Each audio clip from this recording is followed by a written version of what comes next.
Good morning, sir.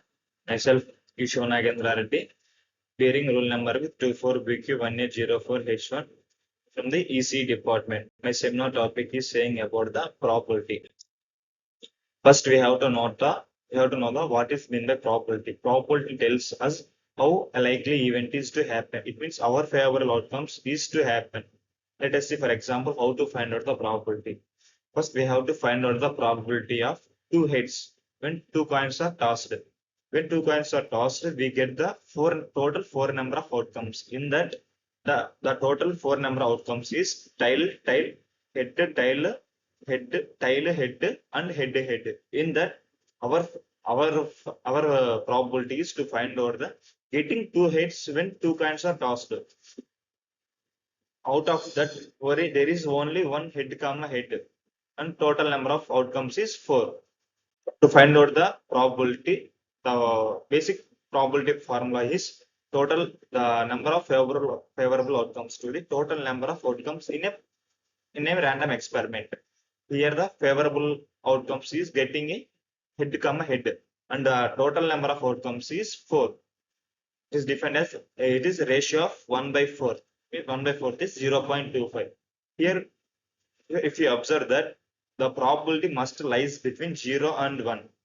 It is a best property of the, it is a basic property of the probability. Let us discuss is about after that, about this property.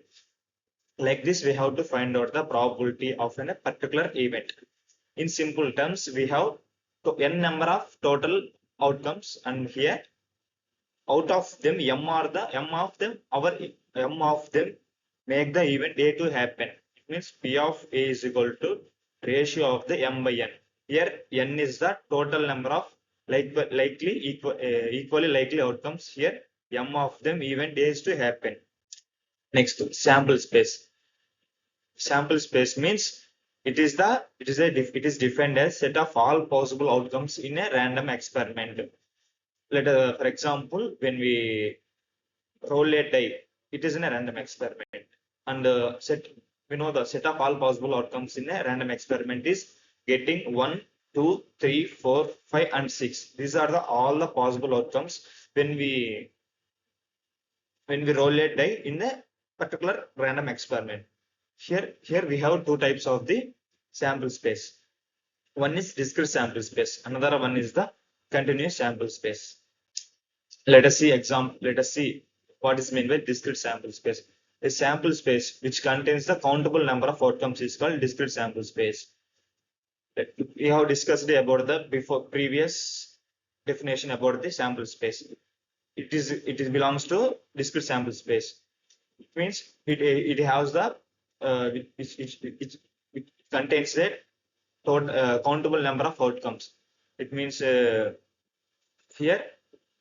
1, 1, 2, 3, 4, 5, 6. These are the these are the total number of outcomes when we roll a die. This belongs to discrete sample space. And the another example is also tossing a coin. When we toss a coin, we get the two outcomes. One is head, or another one is head. When we toss it, two coins at a time, we get the four number of outcomes. It is head, tail, tail, and head. These are the example of the discrete sample space. We discussed about the all the examples of the discrete sample space. And let's go for the continuous sample space. In this, the total number which contains the uncountable number of outcomes is called a sample space. It contains a uncountable number of outcomes is called a continuous sample space. Let us see, for example, for the continuous sample space. And we don't know the lifetime of the bulb. It is a continuous sample space. It is uncountable. It's uncountable because it belongs to. This means it belongs to total continuous sample space. And now we have to discuss about some properties about the probabilities. We discussed about the probability always lies between 0 and 1. At any situation, at any time, first we have to, when we find out the probability, it must lies between 0 and 1. Probability does not exist after the zero, and the probability does not exist the before zero. It always lies between zero and it is the basic property to find out the probability. And the sum of all probabilities in an event is must one. Let us see, for example, when we roll a die, we get the six number of outcomes. One is zero, not zero, 1, 2, 3, 4, 5, and 6. These are outcomes when we roll a die. In that, we have to find out the probability of getting 1 means 1 by 6. Probability of getting 2 is 1 by 6. Like that, all set of the numbers in a rolling a die is 1 by 6. The sum of the all 6 1 by 6 is equal to must 1.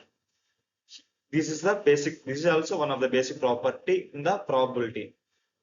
And the event S is a universal set. And the S is a universal set. It is a sure event. The probability of the sure event must always 1. Always 1. Probability of sure event is 1. Let us see, for example, what is meant by sure event. Let us take a coin which is having both heads, no tail in the coin. It contains both heads on the upper side and bottom side. It contains head. When we toss that coin, we get head. The probability of getting a head when this coin is tossed, it means first coin is tossed. It is a sure event to get the head. The probability always 1. It is an example for the sure event. Now the probability of a null event or impossible event always 0. We have discussed previously we have discussed about the example for the sure event. For that event, there is no toss, there is no tail in the for that coin. When we toss that coin, it does not we does not get a tail. It is an impossible event. The probability of an impossible event always 0. Next, joint probability. It is defined as the two events happening at the same time. When in a random experiment, we have two events. When the two events happens together at the same time, it means this is called joint probability. It represents P of A intersection B, probability of happening together at the same time. Represent P of A intersection B or P of and B. And next conditional probability. It is defined as probability of finding an event when the one event has already occurred. The formula for the conditional probability is P of A intersection B is equal to P of A intersection B by P of B. Here P of A intersection B, P of A intersection B. Here probability of finding the conditional probability. Here P of B is already happened, and another event P of A we have to find out. Independent events. Let us say for independent events. Let S be a sample space of random experiment.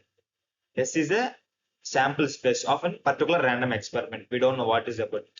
Then in the random experiment, we have two events. One is A, another one is B, such that A subset are equal to B. The elements which are in the A must have all the elements in the B, and also B subset are equal to S. S means here sample space. All the events, all the outcomes, all the numbers B which must have in the sample space.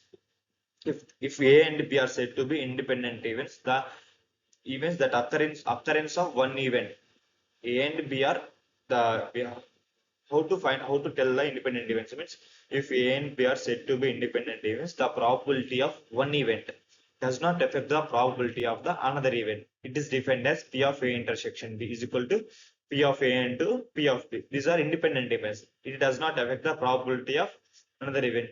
First, for example, you have to find out the probability of A. It does not affect the probability of B. And we have to find out the probability of B. It does not affect the probability of A. These two at that time only the two events are called independent events. Next, now discuss about the topic of the deck of cards. In the deck of cards, we have 52 cards. These 52 cards are divided into 26 black cards and 26 red cards. The black card consists that divided into 13 spades and 13 clubs, and red cards are divided into 13 diamonds and 13 hearts. And each side has one ace. It belongs to number one. And we have four face cards in the each set. The four face cards are king, queen, jack. These are the face cards in the each set. Face cards are king, queen, jack. These are the topic about the deck of cards. Thank you.